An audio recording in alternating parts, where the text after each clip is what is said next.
Hello, my name is Daniel Mart. I am an actor and filmmaker based out of South Florida, and for this week, I basically want to discuss episode 5 of Quiet on Set. A few weeks back, I did my reaction to the initial first 4 episodes that were released by HBO, by Max. I had a lot to say. You guys could watch the video. Uh, from that, it was about a half hour long, and yeah, the 5th episode came out a few days ago on the 7th, and I just wanted to talk about it because there were some revelations that were made in that episode. There were some follow-ups to the original first 4 episodes, and I kind of just want to get my thoughts on it very quickly. I don't imagine this video being as long as my initial reaction to it, and yeah, but basically, kind of to give a recap on my initial thoughts on it, I was, as with most people, or as like most people, I was absolutely disgusted and appalled by the behaviors that were shown or perpetrated by people in Nickelodeon, and how people were able to get away with some stuff, and how Dan Schneider was Dan Schneider, I guess that's the best way to word it, just being an absolute terrible person. Yeah, episode 5 basically follows up with that, with just everything that came out from the documentary, the original docuseries, and everybody's reactions to it. One of the first things I want to discuss, because it's one of the first things that episode 5 discusses, is what happened with Drake Bell when he was in Nickelodeon. As you probably know by now, Drake Bell was abused, raped by Brian Peck, and there's been a lot of fallout ever since then, because a lot of people back in the day did support him, Brian Peck. They wrote letters of, just character letters on his behalf, and, a lot of people have said, oh, I didn't know the facts, and it's one of those things that's been touched upon a lot, and it's like, what facts did you need to know? The guy abused a minor. What else do you need to know?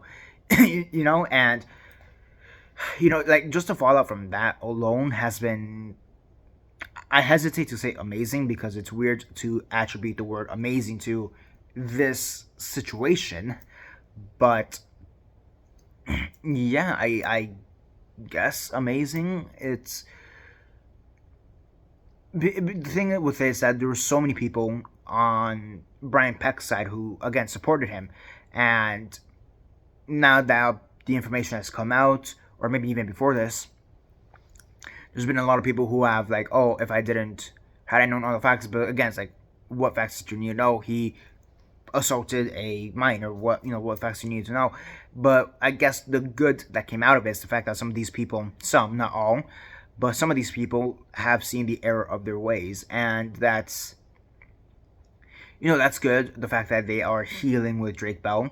Ryder Strong, I think, is the most notable example from that. It's Ryder Strong and Will Friedle, I believe is how you say their names. The two of the boys from Boy Meets World from back in the day, and yeah, they wrote character letters for him back in the day for Brian Peck, and now there's some of the ones that are coming out saying, oh, if I had known this and this and that, I wouldn't have wrote the letters. And Drake Bell in episode 5, he talks about how hard that was, seeing that, I guess, seeing the reaction to it, and now how people are responding to it. And he kind of, I hesitate to say enjoy, because again, given the circumstances, but he does like the fact that there are some people who are finally coming out of the woodwork, so to speak, to apologize to him. Now, granted, not everybody has apologized to him because of what happened, but some have. Again, Wilfred Dell, Ryder Strong are like the most notable examples, and of course there are some other people just within the whole Nickelodeon circle who are trying to come to comfort him. Josh Peck, from Drake and Josh, is probably the best example of that, as well as the actress who portrayed his mom in the show. Yeah, I mean, that's touched upon a bit in that, and I guess having those revelations, it's bittersweet in the sense that they're coming out, because again, it sucks that he had to go through this, like undeniably, it just sucks. But the fact that there are people who are now comforting him, and people who are seeing the error of their ways from what happened back then to now, like that, again, in a very bittersweet way, it's good. It's good. Another thing that the new episode touched upon is actually Brian Hearns and Genevieve, I forget her last name. I'm not gonna lie, but the two kids from all that who spoke in the previous episodes, and how their reaction to the documentary has been, or I guess their reaction on everybody else's reaction to the documentary. And I think those two really do, in a bittersweet way, enjoy the reaction to it, because this is something that needs to be heard, needs to be shown. Like, this type of behavior cannot continue anymore, and them two are very adamant about this, especially in regards to the whole racist, Nickelodeon being racist, and some of the executives, Dan Schneider, for example, being racist. And one of the things that came out in this, and some of the new footage that came out from previous interviews, is the fact that there was an incident with one of the actors where she was being spit on. The actress is, black, African American, and she was being spit on by a white actress, and she was essentially told to take it. Like, we'll tell. I'm pretty sure it was Amanda Bynes. We'll tell Amanda Bynes that, don't aim for your face, but if she does, you just have to take it, and that's just insane that happened. It's disheartening, and it just sucks. It just sucks. And they were talking about how they like the fact that this is being noticed, but at the same time, again, it's bittersweet because we don't want this to be the situation. And I think one of the most wildest revelations here, and it's like, why did you think this would happen? But it's the fact that Dan Schneider actually called Genevieve and has asked her for a character statement, I guess. And I'm just thinking, when would this have even been published or said or stated? Like, would this have been under, like, during the bullshit Boogie interview that he did with Boogie, with Tebow from iCarly? Like, that's the only time where I think that could have maybe been exposed, so to speak. Like, oh yeah, by the way, Genevieve, she said that I was a great guy. Like, and the thing that baffles me too, like, is the fact that she said that he asked her about this before the documentary even came out, so he was aware of this. And I do want to touch base on that because of some other stuff, on some stuff that Dan Schneider was aware of. I'll touch base on that if I remember later on. But it's just insane that he would ask that, and honestly, her response is great. The fact that she was like, "No, I'm not going to do that because I honestly was scared of you because you can make or break careers," and that's a fair response. And she was asked if she believed, she was asked if Dan Schneider was surprised or not by that response, and she didn't know, which is fair enough. But it's just shocking that he have the cojones to ask her that, someone he basically abused, if not directly, at least allowed that environment of abuse to occur onto them. Like, it's just insane that he would allow that. And it's just like, no, like the guy's a egomaniac. The guy's a narcissist. Like, there's no way he didn't see. Like, it's just amazing to me that he would think that that's all right after everything he did and all the accusations he has lobbied against him. It just baffles me that he would legitimately think, oh yeah, let me go ask Genevieve about me being a great guy. Like, no, fuck off. And so that's her. And then the other one I want to talk about is Brian Hearn. And I think the most heartbreaking part of his story is, and they talk about this also in the original 4 episodes, but it's the fact that when he was fired from Nickelodeon, he blamed his mom because his mom was very outspoken, similar to Drake's father. Brian Hearn's mother was very outspoken about the treatment that her son was receiving, and it's one of those things that they even said, both in the original 4 episodes and in this episode, that had she known how far the abuse really went, she would have raised hell, which, fair enough, but it's one of those things that she describes like the moment he got fired, he became a man. He slept his shoulders forward, the way they looked at each other was just different, and she lost him, essentially. And, they talk about how he tried to run away from home and some of his other personal troubles afterwards, but it's the fact that this documentary, it's what brought them together, and it's bittersweet. At the end of the day, it's bittersweet because we want this news to come out. everything. We want everything to come out. All the abuse, all the predators that were on set. We want everything to come out. But at the same time, we don't want this to come out because this should have never been the situation in the first place. Families should have never been broken apart in the first place because of the inadequacies of Nickelodeon actually protecting their actors. You know, like, so like them discussing that and how the documentary is what brought them together was amazing. Again, in a very bittersweet way, but amazing. And I think that's the thing. I'm just gonna go with that. It's just bittersweet. Like the whole thing is just like this episode is just very bittersweet because again, it's just a reaction to everybody else. So yeah, and then I think one of the last things I want to touch upon is Shane Lyons. He was another cast member on all that, and he was also abused. Not to the same degree as Drake Bell or Brian Hearn or Genevieve or some of these other people, but he was abused, or there's times where he felt uncomfortable around Brian Peck. You know, they discussed this whole thing about blue balls. And, you know, if Brian Peck one time asked him if he knew what blue balls were, and he was like, oh, yeah, it's something about, like, racquetball. You know? Which just goes to show how innocent he was when he was first asked this question at, like, I think he was, like, 13 or 14 is what he said. And, you know, of course, him learning afterwards, like, why would I be asked that question at that age by this guy who's, like, 35? Like, that doesn't make sense. And, you know, he took a different life path. He left acting from what was said. He left acting. He became a chef, but the thing is, he even commented he commented on the fact that he had that to fall back on. Brian Hearn, Genevieve, they did not have that to fall back on, and it sucks, you know. And they've, in certain ways, I guess you could say, they've suffered because of that, whereas he, not as much. And yeah, but I think the wildest thing that was stated in this new episode by Shane Lyons is the fact that the loophole. The fact that a predator can be on set without a background check as long as there's adults around.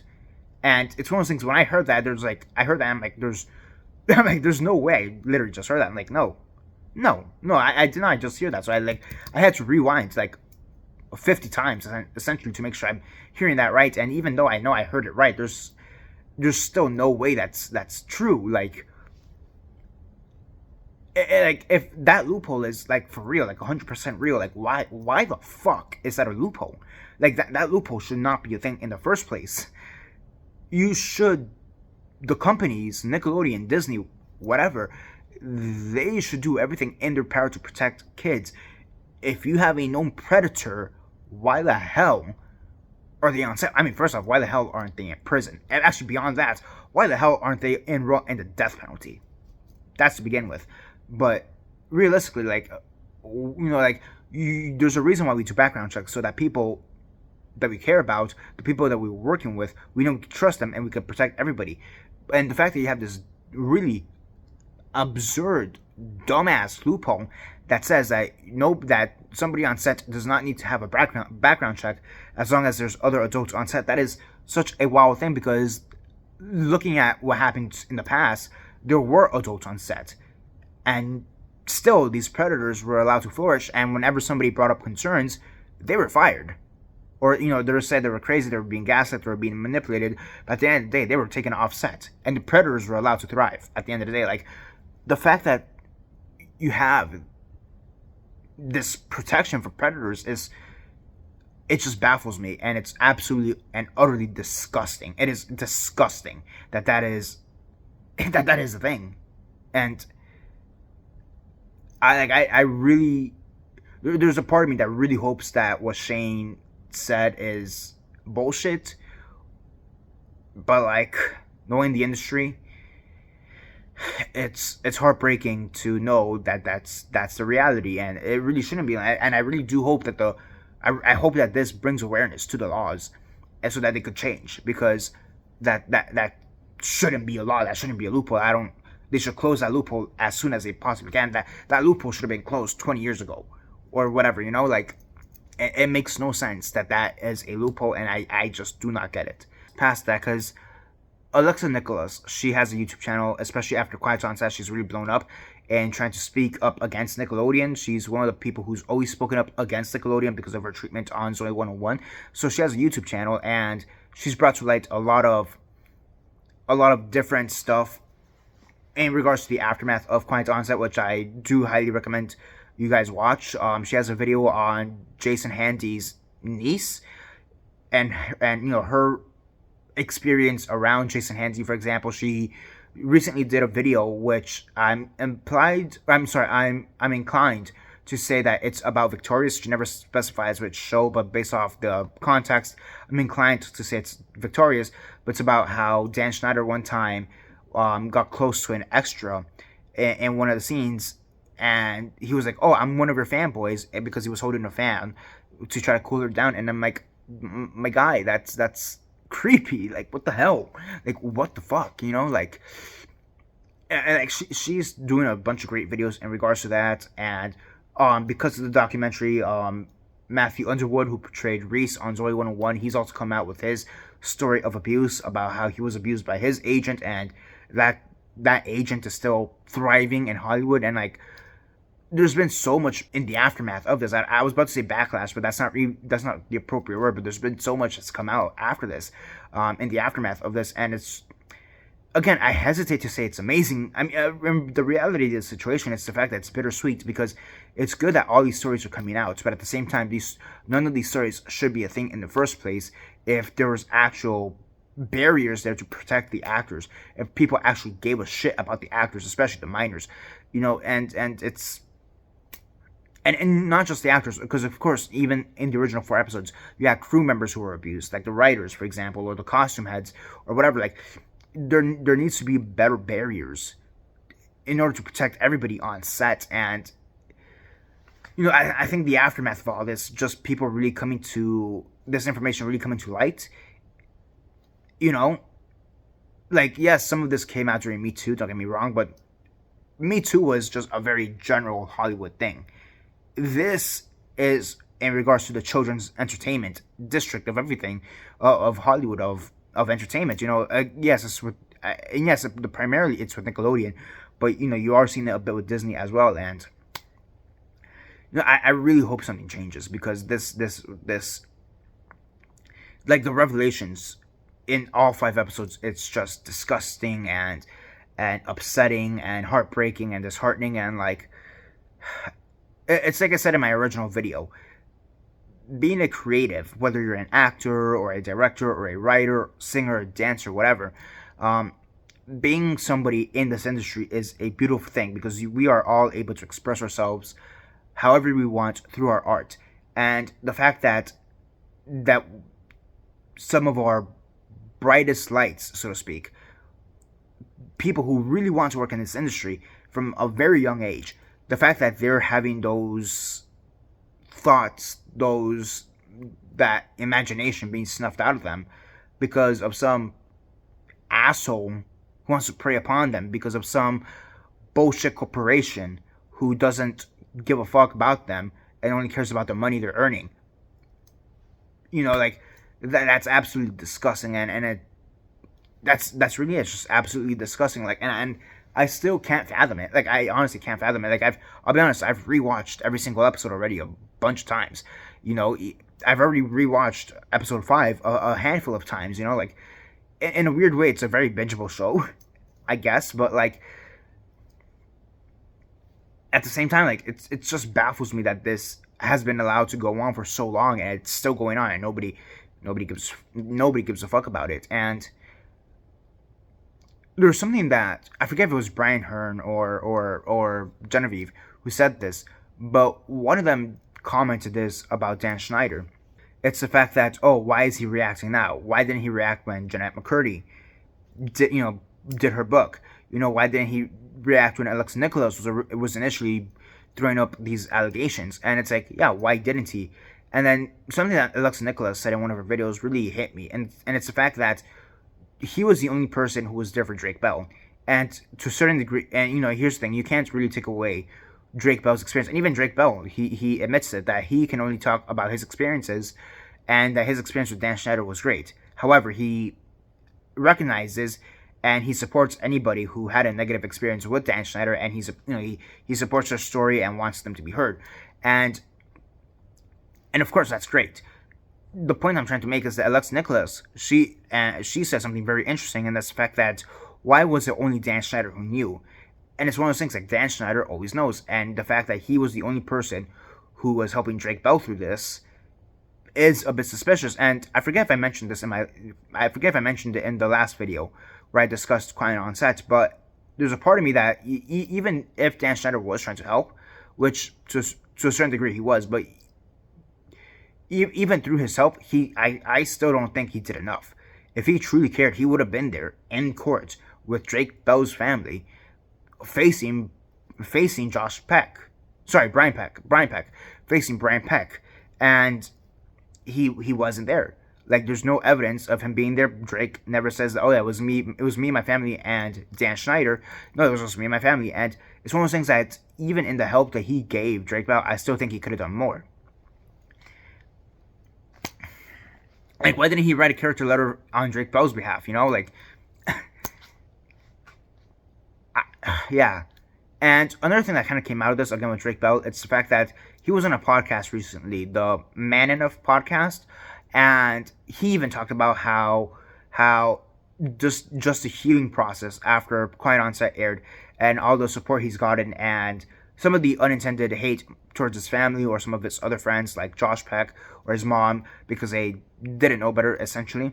Like it's one of those things. Like, he is very humble, I guess. I don't know if that's the right word for it, but he's very he acknowledges the fact that there were some mistakes back in the day that some people made, but at the same time he acknowledges that hindsight is 2020 and to not attack anybody. And I think that's a very great stance to take it from, and a very honorable stance to take it from. And yeah, and in this Man Enough podcast, he talks about some of the stuff that he went through. There was some time for a few years back. There's a short amount of time where Drake Bell himself was being called a pedophile because he texted a 15-year-old girl, and he really goes deep with that story, with the actual circumstances behind it. And it's basically one of those things that he wasn't thinking when he was texting her. He didn't know she was 15. He wasn't aware that she was a minor. She presented herself as a adult, someone over 18 he could talk with, and when he added two and two together and realized that she's a minor, he blocked her. And then, there's the lies that came from that afterwards. That's a whole different discussion, but I like in that podcast how they did touch upon it, because it is one of those things that has, even after the documentary, has kind of haunted Drake Bell, like sorry you went through this, but at the same time you kind of did the same thing. And it's like, no, he really didn't. And it's good that he's trying to clear the air up on that. I'm not sure if his voice, I'll be honest, that's one of those things where I'm not sure if his voice will ever truly be heard.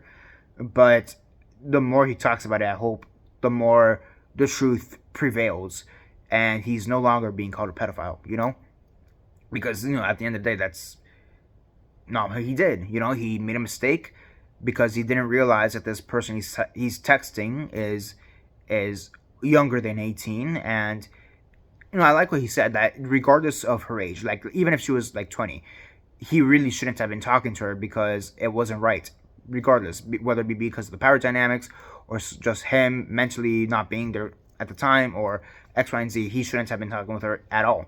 The fact that she was underage just added another layer to it that made it even more inappropriate. And I really do like how he expressed that in that interview. Yeah, overall, my final thoughts on this episode 5 and Quiet on Set on everything is the fact that this is just a very bittersweet documentary. It's great that all of this is coming out. It's great that we know what some of the laws are, how Nickelodeon failed to protect their cast and crew, everything. It's great that we know this, and hopefully we can move forward from here and actually put up the appropriate barriers so that this never happens again. That part of it is great. But again, it's bittersweet because none of this should have ever happened in the first place. Brian Hansey should have never been around children. Brian Peck should have never been around children. these children should have never been abused. The cast and the crew should have never been abused the way they were. Dan Schneider should not have been allowed to have as much power as he did. Give a damn about how much he was making Nickelodeon. None of this should have happened in the first place. So it is great that this is coming out, but at the end of the day, we realistically did not want to hear this because this is something that never should have happened in the first place. Yeah, that's basically it. Those are my final thoughts on Quiet on Set. What are your thoughts on it? Comment all that down below, let me know. And that's basically it for now. This is Daniel Mart, signing off.